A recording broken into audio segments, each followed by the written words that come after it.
I got kicked out of my own family like I was disposable. Not because I stole, not because I lied, not because I failed. I got punished for succeeding without them. My golden sister couldn't stand the idea that I might shine on my own, so she lit the match.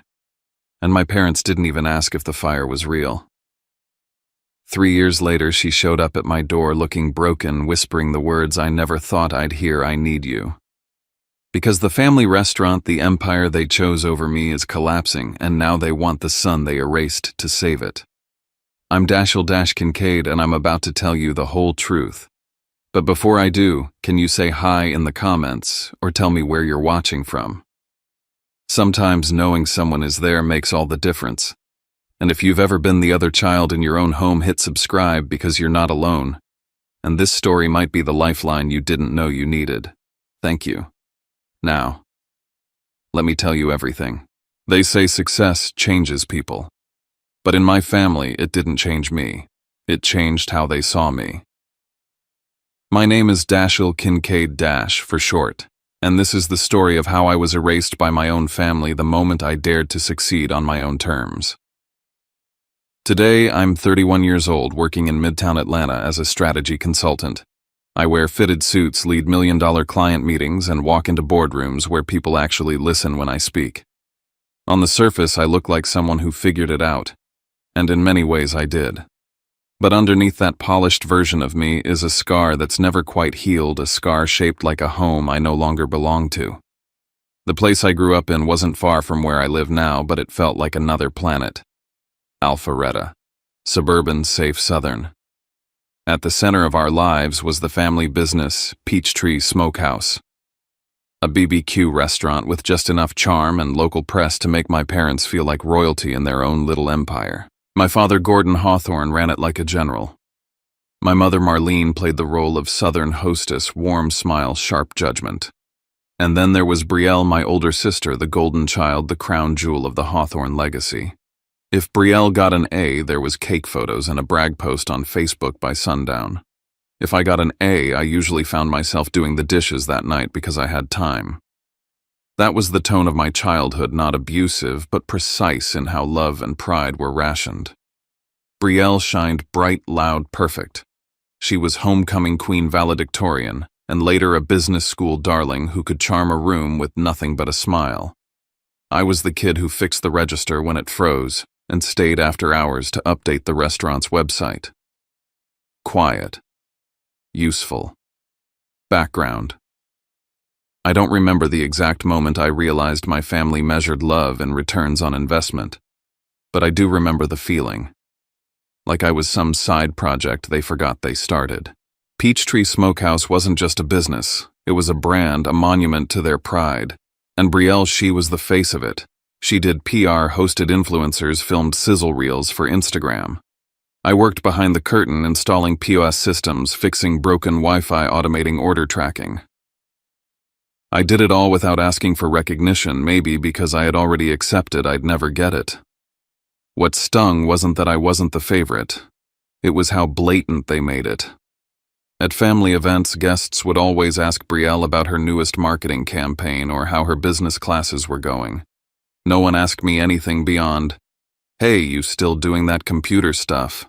Even when the systems I built helped streamline the restaurant's entire operation, the credit always landed on Brielle's desk. My parents said it was because she's the one people relate to, as if competence wasn't worth attention. Still, I kept my head down and worked. I believed, maybe foolishly, that if I just built a solid career, kept proving myself, one day I'd get to stand on equal footing. That someday they'd see me. That someday began with an idea, an MBA. I wanted to move into strategic operations consulting, or maybe even start my own firm. I'd done the research, found programs, and even mapped out how I could continue working while studying. I built a pitch because that's what it was, really a business case for my own education. All I needed was someone to co-sign a student loan to help with the initial cost. Nothing extravagant. Just someone to believe in me a little. They had once paid for Brielle's entire education, tuition, housing, even her semester abroad. I didn't want that. I just needed help getting through the door. But what I got was silence. Then a smirk. Then that line that still echoes in my head to this day. Betrayal was an investment in the family. Your MBA. That's just for you. So I asked myself the same question you might be asking now. If they had no problem paying everything for her, why couldn't they just sign their names for me? And if that wasn't enough, what happened next will tell you exactly how disposable I really was to them. At the time all of this happened, I had already started climbing. I was working at a tech-forward consulting firm in Midtown Atlanta, known for fixing operational disasters. My specialty was coming into broken systems, logistics, customer service, digital, and making them work. I wasn't flashy, but I delivered.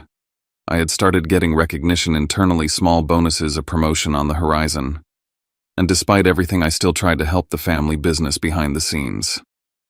I rebuilt the Peachtree Smokehouse website, integrated a new online ordering system, updated their social media integration so Betrayal could post deals directly.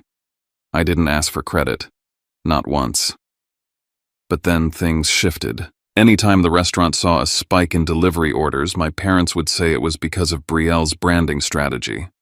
When regulars mentioned how seamless the mobile site had become, my dad would say, "Yeah, Betrayal's got an eye for modern stuff." I started to realize that I was allowed to help as long as no one outside the family knew I had. At first, Betrayal acted like it didn't bother her. She'd thank me for the tech stuff in a way that sounded like she was humoring a kid with a toy. But soon her tone changed. She began prying how much money was I making now. What were my plans for the next 5 years? Was I planning to move away? Then came the moment that changed everything. I had been accepted into a top MBA program. I spent nights drafting a presentation for my parents detailing the tuition structure, projected career outcomes, networking potential, everything. It wasn't just a dream, it was a damn smart investment. I invited them to sit down after dinner one night at the restaurant's private office space. I laid everything out on the table. The costs, the plan, and the request a co-signed loan. Not money, just their name. My father leaned back in his chair, arms crossed. My mother looked away. And then came the words, quiet, but sharp enough to gut me. "We can't do that, Dash. We need to focus on the business. We already invested in Betrayal's education. That was for the family. This is for you." I remember trying to respond, but my words felt like sandpaper in my throat. I wasn't even asking them to pay. I just didn't want to drown in debt. But they looked at me like I was selfish for wanting more than what I'd been handed. The next day, I overheard a phone call my dad had with a commercial lender. They were discussing expanding the restaurant, new location, new staff, new equipment. All of their savings, all of their resources were being poured into a second Peachtree Smokehouse. Suddenly, their refusal made perfect sense. It wasn't that they couldn't help me. It was that they wouldn't. They had chosen the business over their son. That realization hurt, but what came after stung deeper. One afternoon, I was searching through a stack of papers in the office looking for an old receipt I needed for tax season. That's when I saw it, a draft proposal between my parents and a potential franchise investor. On the 4th page, there it was in writing, Dashiell Kincaid will serve as Director of Digital Operations, overseeing system architecture, logistics automation, and back-end integration. My name. My role. My future planned without a single word to me. That's when I understood the full picture. They had already mapped out my part in their empire. I wasn't supposed to leave, grow, or build something of my own. I was just supposed to wait until they gave me a corner of what they built so I could hold it up for them quietly from behind the curtain. My MBA was a threat to that narrative. It meant I might choose something different, something mine. To them, that wasn't ambition. That was betrayal. And somewhere in that bitter mix of silence, control, and conditional love, a fuse had already been lit. What would Betrayal do when she realized I wasn't going to be her shadow anymore? I was about to find out. There's a certain silence that follows rejection, the kind that hums in your ears and makes your own breath sound too loud. That's what I remember most from the night my parents refused to co-sign my MBA loan. Not the words, not the sting of the comparison to Betrayal. Just that awful silence that said without saying, "This is the limit of what you're worth to us." I left Alpharetta that night with no plan, no backup, and no idea what to do next. But somewhere in the back of my mind, one name kept surfacing: Celeste. My father's older sister, Dr. Celeste Hawthorne, had always been something of a mystery in the family. A neurosurgeon with a sharp tongue and a sharper mind, she kept her distance from most family gatherings, never quite fitting into the mold of polite Southern deference that my parents valued. To me, she was the only adult who ever spoke to me like I was more than just background noise. Calling her felt like crossing a line I couldn't uncross. My father hated when Celeste interfered, which really just meant offering an opinion that didn't match his. But I didn't have the luxury of pride anymore. I called her the next morning. I didn't try to hide my voice cracking or how desperate I sounded. I told her everything: the loan rejection, the way they looked at me, the plan they had made for me without even asking. And then I asked the question that almost made me hang up before I could finish it. Would she help Celeste? Didn't even hesitate. She told me to meet her that evening in Buckhead at her apartment overlooking Peachtree Road. It was the kind of place that felt expensive without trying to impress you: quiet, filled with books, low lighting, and a kind of stillness that made me feel like I didn't have to keep my guard up. She poured me tea. No lecture. No "what took you so long?" Just warmth. "You're not asking me to fund your lifestyle, Dash," she said, voice firm. "You're asking for an investment in your future, and that's what I do. I invest in people who are building something. I promised her I'd repay it, that I'd sign whatever contract she needed, set up a payment plan, anything." Celeste waved me off. "If your father finds out, he'll throw a tantrum, not because you asked me, but because I said yes. He hates the idea of being outdone." I nodded. I already knew. That was why I asked for one more favor to keep it between us. If my father even sniffed that I'd found a way around him, he wouldn't just resent me, he'd erase me. We signed the loan paperwork quietly. Celeste even had a contact at the university's financial aid office to help expedite the process. For the first time in months, I felt like I was breathing again. But just when I thought the path ahead was finally clear, something shifted. Celeste pulled me aside before I left her apartment. "You trust your sister too much," she said flatly. "Brielle's the kind of person who needs control, especially over narratives. If she finds out about this, she won't confront you. She'll rewrite the story in a way that makes her the victim." I brushed it off. I wasn't careless. I had deleted emails after forwarding the loan approval notice to myself, never mentioned Celeste in texts, kept every conversation offline. But I'd been living between two worlds for so long I got comfortable. Too comfortable.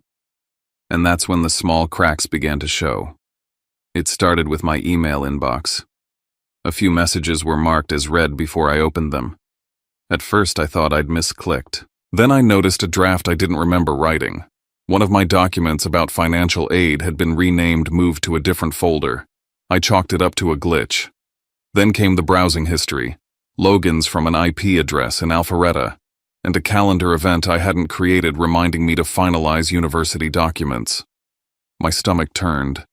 Someone had been in my laptop, possibly through remote access. And if that someone had access to files, they could have seen my loan approval, the name Celeste Hawthorne on the contract, even my essay drafts. I thought back to my time helping at the restaurant office. I had logged into Wi-Fi there.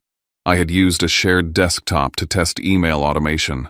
I had left breadcrumbs. Brielle's questions started to sharpen. She asked where the tuition money came from, what bank I was using, whether I had a scholarship. I played dumb joked about loans and budgeting, but the way she looked at me, it wasn't curiosity. It was calculation. One night I caught her alone at the house, standing in the hallway with my laptop bag.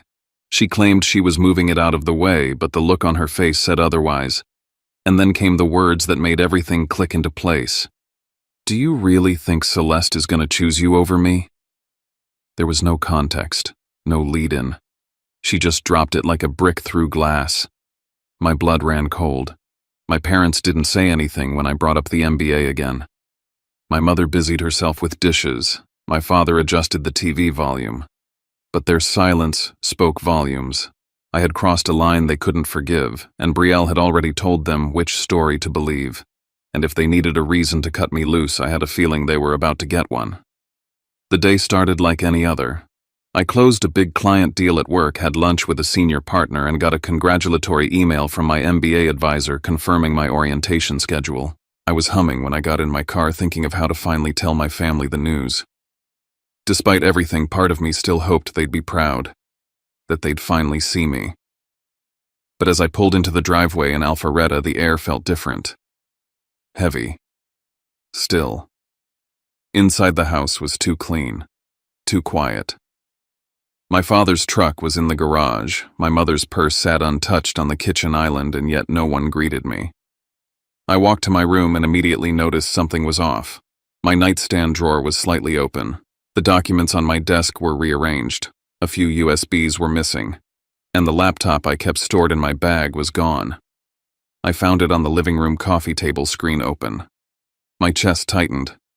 On the screen was an email, addressed to Celeste. It was written in my voice, or rather a crude version of it. It talked about selling proprietary information from the restaurant in exchange for educational funding. It listed supplier names, spice blend ratios, wholesale meat vendors, even back-end revenue projections. It was dated 2 weeks prior and marked draft saved. I didn't write it, but it looked real. Too real. That was when my father walked in. "Don't say anything," he snapped before I could open my mouth. The evidence speaks for itself. My mother stood behind him, tears already in her eyes. But not the kind that mourn a son, the kind that grieve a betrayal. "You sold us out, Dash," she whispered. "For what? A diploma," I tried to explain. Tried to tell them someone must have hacked my account or planted the file. But my words bounced off a wall already built. They weren't listening. They didn't want truth. They wanted closure. A reason to erase me that sounded noble. Brielle gave them that. I turned to her. She stood at the top of the stairs, arms crossed, face blank. "You don't even believe this," I said. "You know I never had access to those numbers. You wrote them. You planted this." She didn't flinch, just tilted her head. "Funny how people get bold when they think someone finally chose them," she said. That's when I knew. This had been the plan all along. My father gestured toward the hallway. "Your things are packed. Don't come back. No trial, no questions. No space for me to defend myself. Just exile served cold and clean." As I walked out of that house, I saw boxes of my things lined up by the garage. My books, my clothes. Even the old photo of me and Brielle as kids, cracked frame and all shoved on top of a pile. And it hit me then. The worst part wasn't being betrayed. It was realizing they'd been waiting for a reason. And now they had one. The gravel crunched under my feet as I wheeled the last of my boxes to the curb. My hands were shaking, not from exhaustion, but from the adrenaline of humiliation. I didn't yell. I didn't cry. I didn't even argue, not because I didn't want to, but because I knew how it would be seen. If I raised my voice, I'd be proving them right. That I was unstable, untrustworthy, the son who betrayed his family. So I kept my head down, loaded up what I could fit into the trunk of my car, and tried not to look at the neighbors peeking through their curtains. I could feel their eyes like heat on the back of my neck. Whatever version of the story had already started to spread, I wasn't going to be the one to feed it. As I slammed the trunk closed, I looked up at the house one last time. The same porch where I used to sit with my mom eating peach cobbler in the summer. The same driveway where my dad taught me to change a tire. It wasn't just a house. It was every piece of my childhood compacted into drywall and concrete. And now it was just a crime scene, one where I had apparently played the villain. I didn't know where to go. My apartment lease didn't start for another 3 weeks. I couldn't afford a hotel. So I did the only thing I could. I sat in my car in the dark and called Celeste. The second she picked up and heard my voice, she didn't ask what happened. She just said, "Come here. Now." When I got to her place in Buckhead, I expected questions. I expected judgment. But Celeste opened the door, took one look at my face, and pulled me into a hug. The kind that didn't feel like pity. It felt like an anchor. "You don't have to explain," she said. "You're safe now." It wasn't until the next morning that the next blow landed. Over breakfast, Celeste's phone buzzed. A message from a colleague, someone who followed the Peachtree Smokehouse social media page. The restaurant had posted a vague but pointed message. In times of betrayal, we protect what we've built. Family is more than blood. It's loyalty. I stared at the screen, heart pounding. Brielle had moved fast. She wasn't just kicking me out of the house, she was kicking me out of the community. The post didn't name me, but it didn't have to. People would assume. People always do.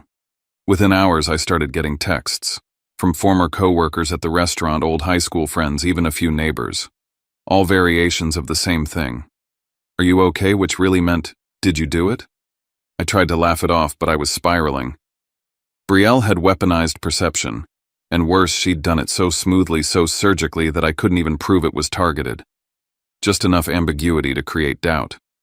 Just enough venom to kill my name. I told Celeste everything. She listened quietly, fingers steepled beneath her chin. Then she sighed and said, "Your father called me last night." My stomach dropped. "He didn't ask questions," she said. "Didn't want to hear your side. Just accused you of dragging me into your lies. Told me to back off before I made things worse." I felt the blood drain from my face. He thinks you're in on it. He doesn't think. He reacts. And right now someone's convinced him I'm the enemy. "They're trying to isolate me," I said. "From you. From anyone who might help." Celeste nodded. "It's what abusers do, Dash. Not just with fists, but with stories." That was when I decided to dig. I went back through everything, emails, drafts, attachments. I pulled metadata, server logs, timestamps. At first I didn't find much. Then I noticed something. One of the damning emails had a timestamp that didn't line up. It was supposedly sent at 11:04 p.m. on a Tuesday, but my Gmail activity showed no login at that time. The file attached to the message was created 3 days after the email date. The font used wasn't my default. The phrasing was off. It was like someone trying to sound like me and almost pulling it off. I could prove it. Not definitively, not yet, but I had enough to raise doubt. But that brought a bigger question. If I expose this now, what would it cost me? My MBA started in 2 weeks. I had moved mountains to get here. Did I really want to throw myself back into a war I couldn't win just to maybe possibly clear my name? Celeste saw the tension on my face. She leaned forward, steady and calm. "You want justice," she said. "But first you need power. Get the degree. Get the job. Then you can burn the whole damn castle down when it can't hurt you anymore." She was right. So I made a promise to myself. I backed up every file. I recorded every conversation. I documented everything. I wasn't walking away. I was building my case.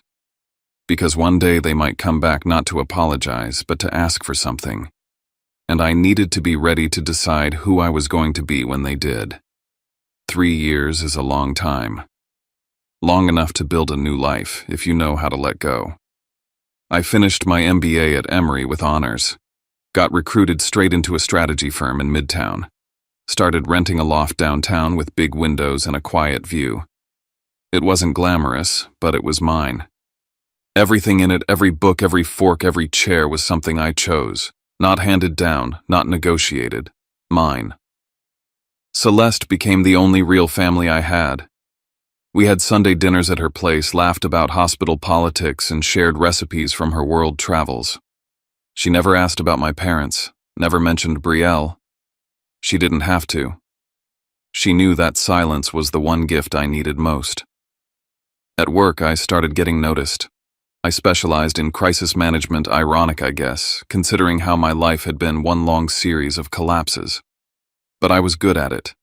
Calm under pressure, relentless with detail. The kind of person people called when everything was falling apart. I didn't realize how poetic that was until Brielle showed up at my door. It was a Saturday. I had just gotten back from the gym, still in sweats, when I opened the door and saw her. She looked nothing like the sister I remembered.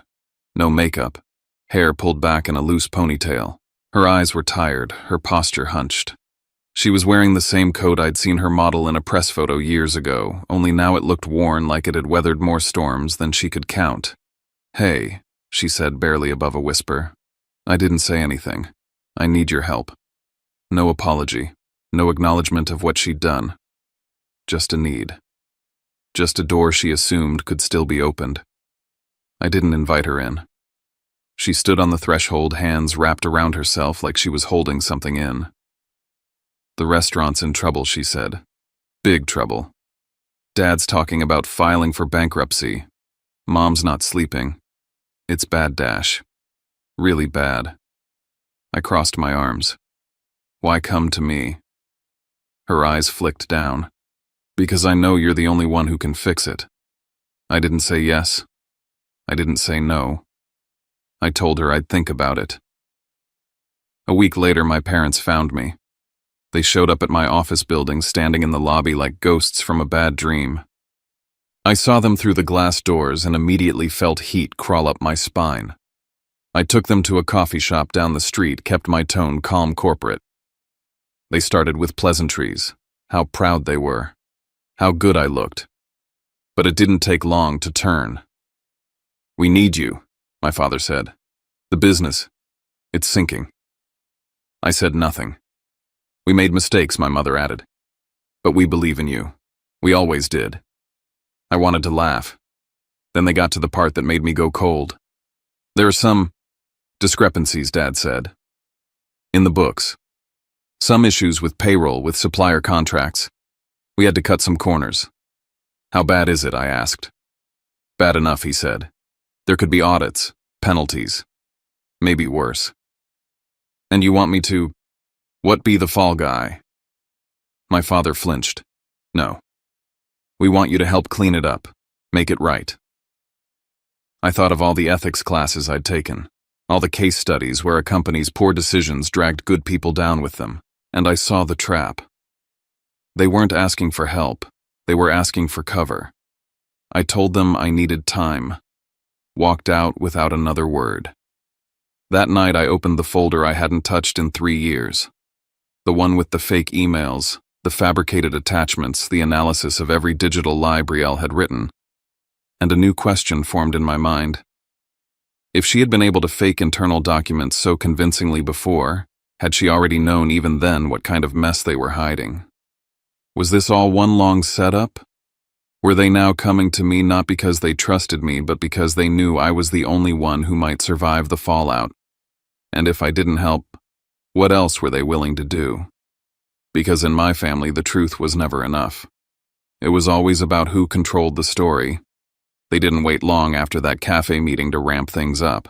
Not even 2 days passed before the texts and calls started flooding in, first from my mom, layered with concern and guilt-tripping, then from Betrayal, whose tone twisted between desperation and veiled threats. Dad didn't bother with pretense. He just called, left 2 voicemails, and then texted, "You know what you have to do. This family depends on you." I stopped picking up. I needed clarity, not chaos. But clarity never comes when your phone won't stop vibrating with people trying to drag you back into a fire they lit themselves. Betrayal sent a message that sat on my screen for an hour before I dared open it. Mom isn't eating. Dad hasn't slept in days. Do you want to be the reason we lose everything? Then a follow-up, cold and cryptic. If you don't help, are you okay with how this ends? The shift was all too familiar. When they needed something, I was family.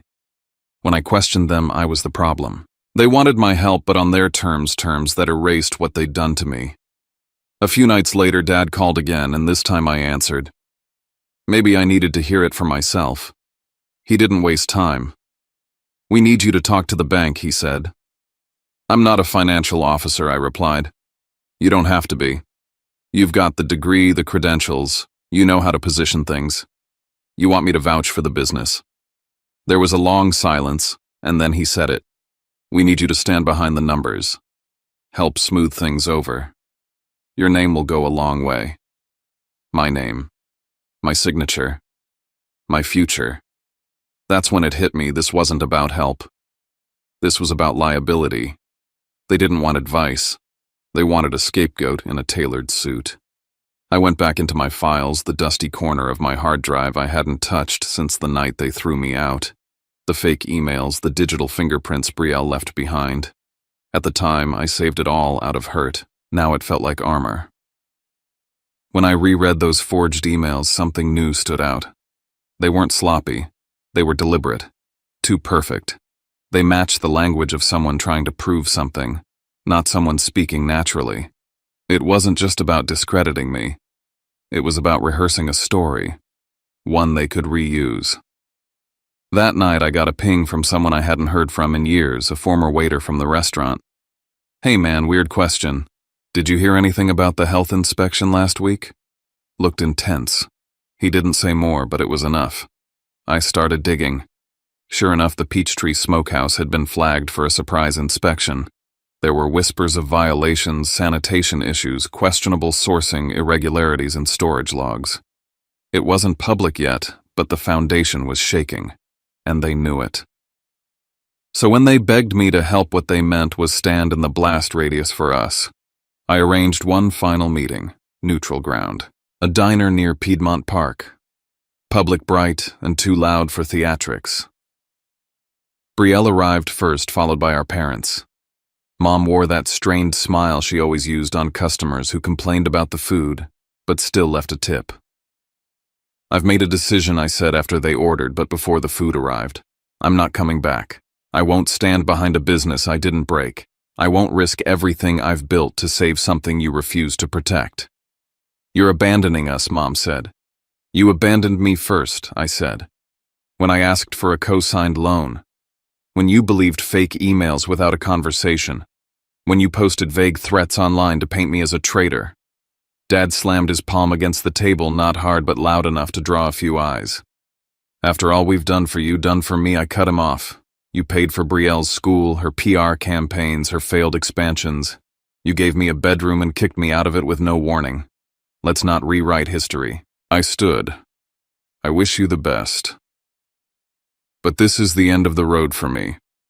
As I walked out, Brielle called after me. "You think this is over? You don't even know the half of it." I paused at the exit, turned back.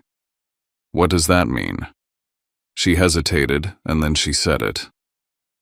"There was a foodborne illness complaint last month, a real one, hospital involved." I felt my throat tighten. "Did you report it?" Silence. That silence said everything. I didn't sleep that night. I just sat in my apartment lights, off email, inbox open, rereading old messages, opening new documents, sorting through years of digital noise for a signal that could tell me what to do. In the morning, I made a list. Every message, voicemail, suspicious login quote from Brielle, every line that could become a noose or a shield. I downloaded backups, changed all my passwords again, and for the first time in years, I called a lawyer. Not because I wanted to sue them. I didn't want revenge. I wanted distance. Protection. I explained everything to the firm's compliance team. They walked me through what I needed to do, what to say, what not to say. Then I pulled out the old forged email from 3 years ago, the one that got me kicked out of the house. I opened the metadata. File created on a Friday. Email timestamp said it was sent on Wednesday. Someone forgot to backdate the attachment. There were typos I never made. Phrases like strategic pivot plan that screamed Brielle's voice. She'd always been in love with buzzwords. There it was, my proof.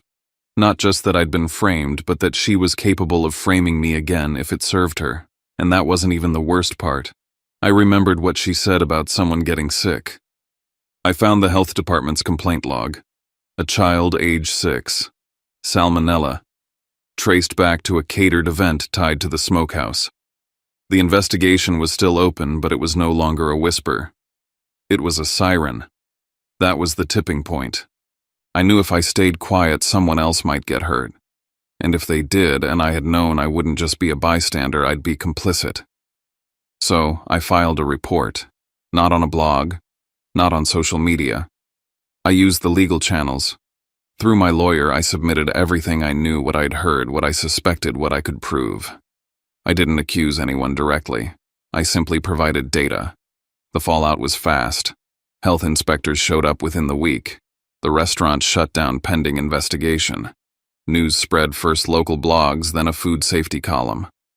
By the time Brielle called me screaming into the phone, it was already too late. "You've ruined everything," she shouted. "No," I said quietly. You did that. I just stopped covering for you. Dad emailed me. He skipped the insults this time. Just one line. You've killed our legacy. I didn't respond. I met with HR at my firm, explained everything. They were understanding, even impressed by the thoroughness of my preparation. They offered support, legal resources, and most importantly, protection. Weeks passed. The Peachtree Smokehouse never reopened. The health department found multiple violations. Unreported supplier switches, expired goods. A bookkeeping system that was frankly a mess. There was no dramatic arrest, no tabloid-worthy trial. Just silence. Closure. I still get messages sometimes from old acquaintances, from former employees. Some thank me. Some don't know what to think. And that's fine. I didn't do it for them. I did it because I refused to carry a lie for anyone anymore. I spend Sundays at my aunt's house now. Dinners with just the two of us, or with her friends, or with someone I've started seeing. My name is no longer a shield for other people's messes. It's mine. And I finally like the sound of it. What I've learned is this family doesn't end when the blood runs cold. It ends when you let it. And sometimes it begins again, somewhere unexpected, somewhere real. They may have called me a traitor, but I never betrayed myself. And that's what matters now.